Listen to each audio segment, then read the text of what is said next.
Is Forbidden Door cursed? I mean, it seems to be in the eyes of a lot of folks, because it's almost like anybody you were expecting, or to be on that card, or anybody that was advertised for that card, seems to be on the outside looking in. I mean, seriously, think about this. Think about this. One of the matches people were hyped for and they knew was coming was Bryan Danielson, aka Daniel Bryan, against Zack Sabre Jr. Now, that has been thrown completely out the window because Danielson is out with an injury, and now an unknown mysterious replacement is coming in to face Zack Sabre Jr. instead of Danielson.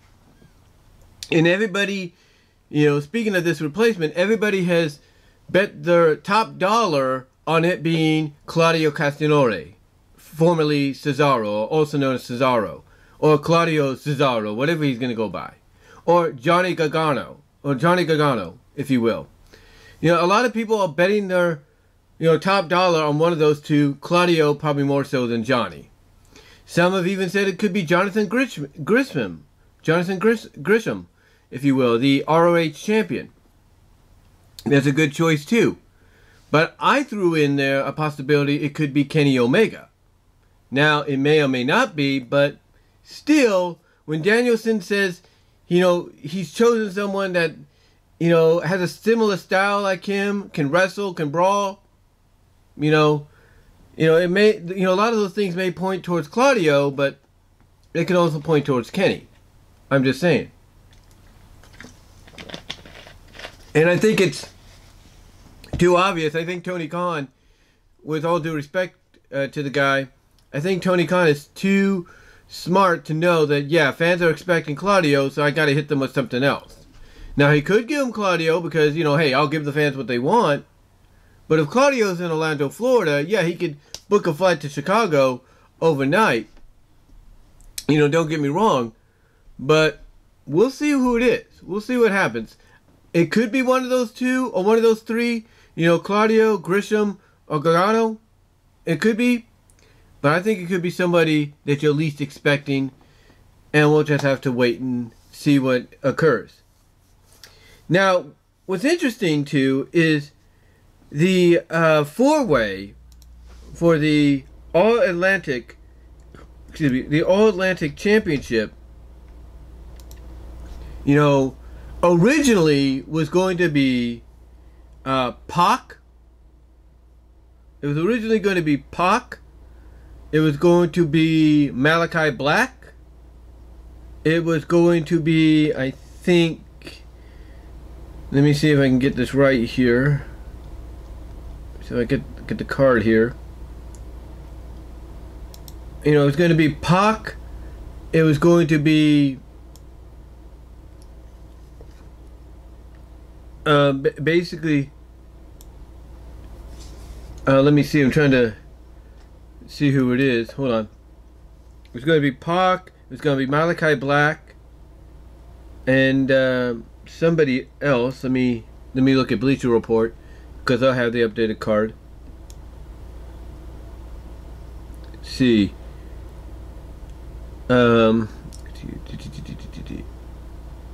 Miro. Yeah, it was going to be Miro. Miro, Malachi Black, and Pac against Tomohiro Ishii.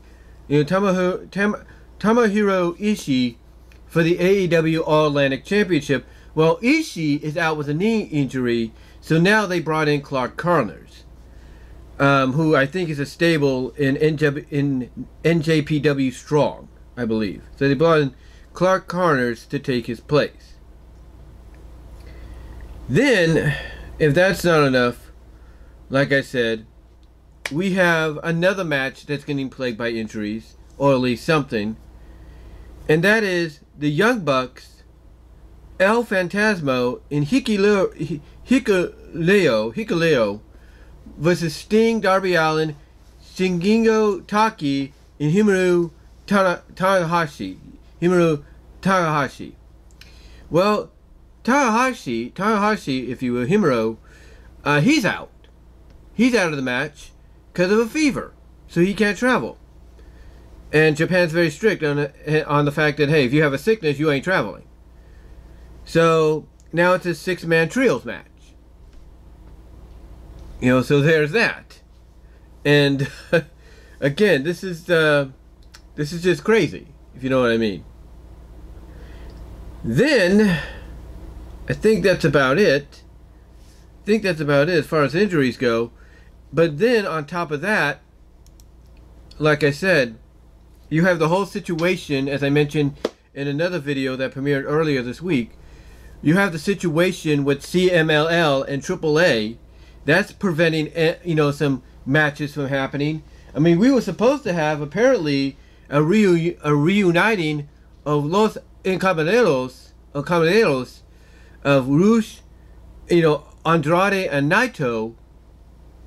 They were supposed to basically reunite in a 6-man tag or a 6-man trios tag, but because of the situation between AAA, CMLL, and New Japan, that ain't happening. So everybody is wondering, you know, is this pay-per-view, this collab pay-per-view between New Japan and All Elite Wrestling, is it cursed? You know, is it, you know, cursed to the point that maybe they should have waited? Well, I wouldn't say it's cursed. I think basically what it is that a lot of men and women that would have been part of this are basically wrestling at a full throttle style, more so than they've ever have, to prove that they can keep pace with each other if it comes to certain matchups at this event. Bryan Danielson obviously has been fighting a lot harder, wrestling a lot harder, you know, doing a lot of the strong striking than he's ever done before in his career in quite some time, and obviously it's caught up to him. So now he has to call upon someone else to face Zack Sabre Jr. Now, I don't doubt in my mind we won't get Danielson and Sabre Jr. down the line at another AEW event, because, you know, that's going to happen, or maybe even at another NJPW event, you know, because you know that's got to happen. If they're teasing it here, it's got to eventually take place. But you look at people like him, you take a look at people like Ishii, who is a stone pit bull, you know, by, you know, the nickname he's given in Japan. You know, you take a look at him, you take a look at a lot of other things going on, you know, injury-wise and political-wise. You know, I wouldn't say the timing is bad, but I think, honestly, when you are if I'm Tony Khan, and I'm the NJPW president, you know, and I'm working all these details to make this happen, if I'm both sides, I would have made sure before I came out and make the announcement, you know, when I did, which was last month, that Tony Khan and the NJPW president came out and made that announcement. Excuse me. If I was them, I would have made sure that every detail, every minor to the itsy detail was ironed out and taken care of. Even including, I should say, the AAA CMLL situation. I would have made sure, if I'm Tony Khan, that detail, itsy bitsy as it is or huge as it is, would have been ironed out and taken care of. Like, if I'm Tony Khan, I would have gotten on the phone right away. I would have picked up my phone. Beep, beep, beep, beep. Hello, AAA president. Beep, beep, beep, beep. Hello, CMLL president. I'm putting you on a 3-way. Beep, beep, beep. Look, guys, I know you got some issues going on with each other, so I'm going to say it right here and now. I'll pay you whatever money you need me to pay you, just so you can put this issue aside for one night, and we can have all your talents that we need in this Forbidden Door event. Is that cool? Just name your price, and I'll send the check right over to you ASAP. Beep. And that's it. That's all Tony Khan would have to do. A lot of people like Just Alex on, you know, his YouTube page. Every time he talks about somebody coming in, potentially, or could be a potential sign-in by Tony Khan, they always say, "Oh, you don't think Tony Khan's not going to call that person? Boop, boop, boop, boop. How much you need? Okay, done." You don't think Alex doesn't think Tony Khan could have done that with these two, you know, honchos of CMLL and AAA? I think he could have. I really do. I think he could have honestly done that. But he didn't. he didn't, and the NJPW president should have let him know ahead of time. Now, I don't know if he did mention it, or if he, just decided not to mention it at all, and Tony Khan found out later on. I can tell you honestly, if the latter is the issue, if I'm Tony Khan, and I'm pretty sure he is, I'm pissed. Maybe I'm not going to show it because I want this to go off without a hitch, but I'm pissed if the NJPW president, the New Japan Pro Wrestling president, kept this a secret from me. I'm pissed. Honestly, I am pissed that, I wasn't given, I wasn't given basically, the heads up of something going on. Because obviously Tony Khan had a lot more planned for this event than what we're getting. I mean, yeah, the card we're getting is not bad. Don't get me wrong. Let me see if I can get back to that. The card we're getting, okay, well, obviously that's today, but it's updated, so we'll see. But the card we're getting is, it's not bad.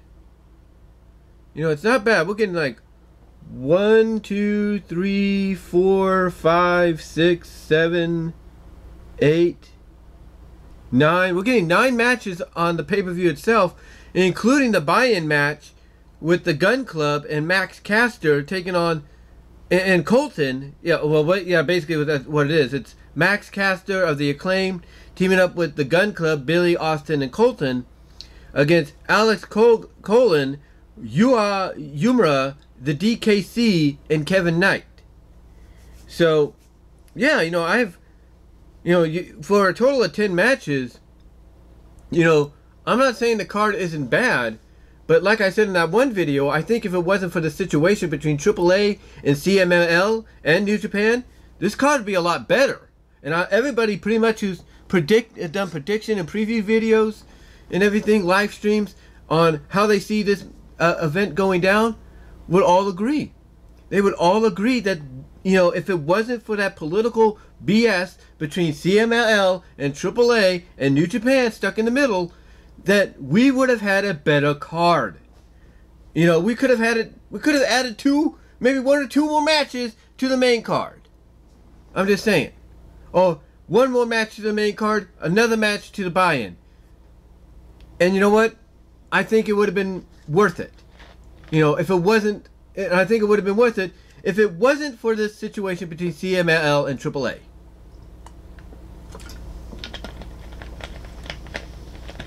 Now, we're getting a good card, don't get me wrong. I'm sure the matches are going to deliver, if not some might over-deliver, if you see where I'm coming from. But it's a situation though that, when you look at the amount of injuries, plaguing this event, you will look at the politicalness that's been going on behind the scenes that's causing a lot of changes, as you said, to take place. Again, you have to wonder if the pay-per-view is cursed in any shape or form. And like I said, I don't think it is.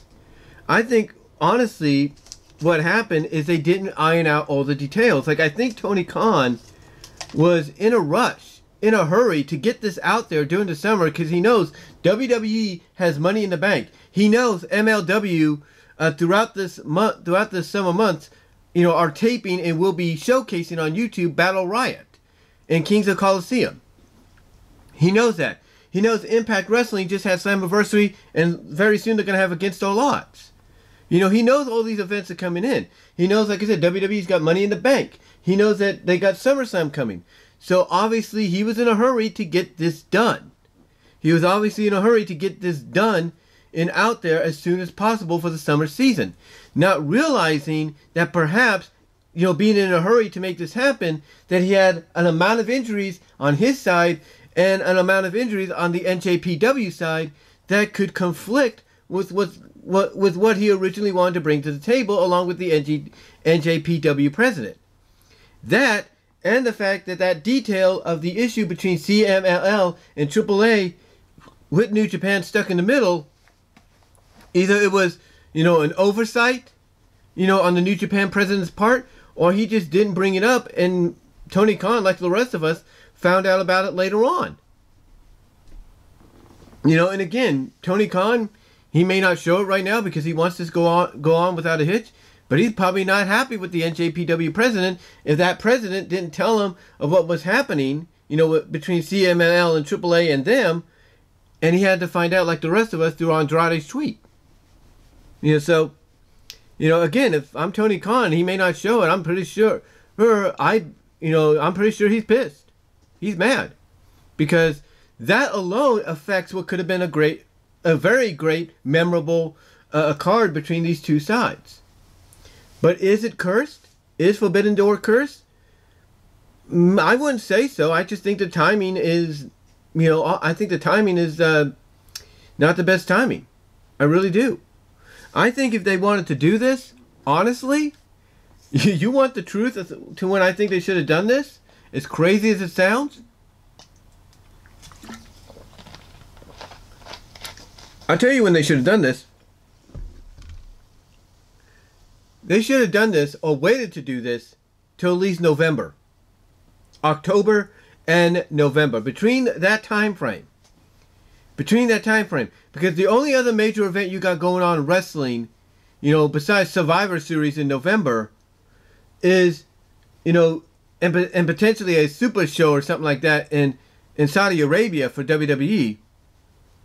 The only other notable event that you have that's on a grand scale, from a presentation standpoint, or at least an event presentation for a memorable, everybody looks forward to it every year event, is Impact's Bound for Glory.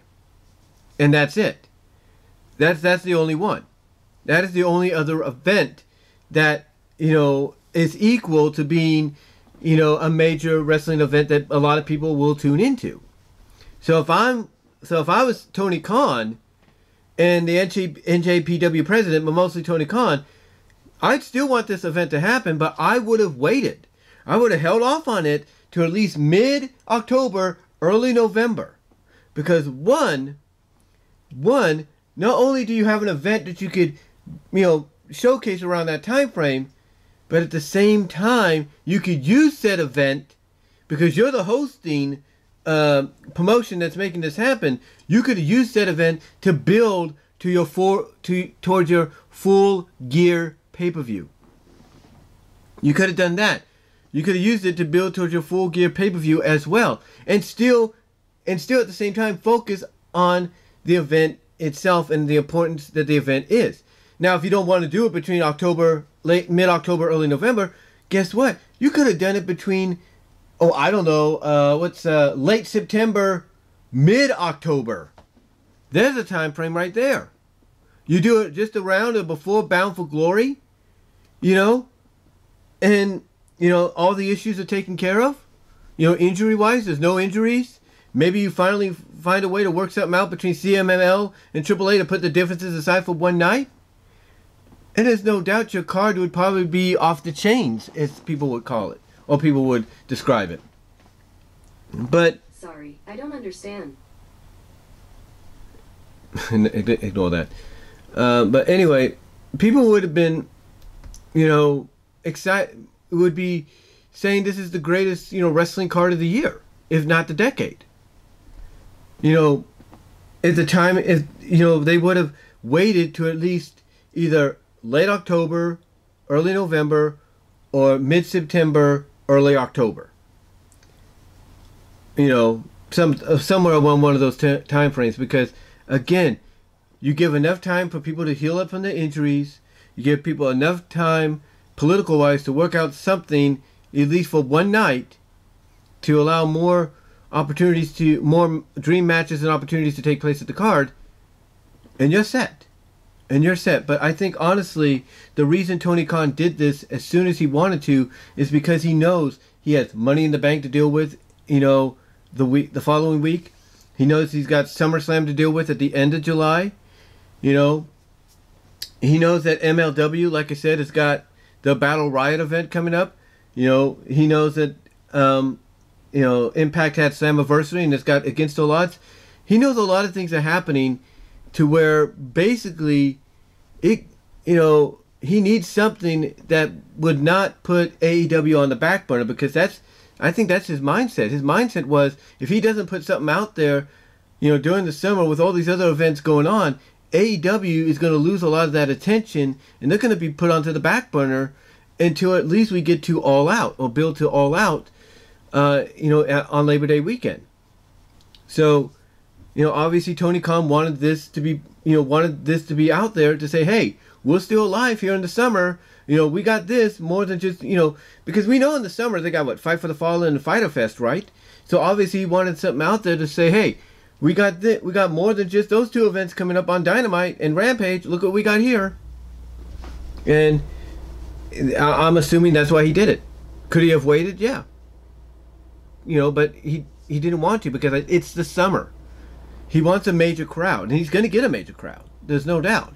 But he also realizes, like I said, you got all these other wrestling events going on, all the other UFC, MMA events going on, and potential boxing events going on during the summer, that he doesn't want to be lost in the shuffle.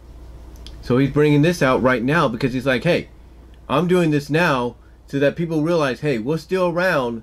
We're still your second best, if not number one best option outside of WWE. And that's why I think he's doing it. But is it cursed? No. I don't really think it's cursed. I think the timing is just not right.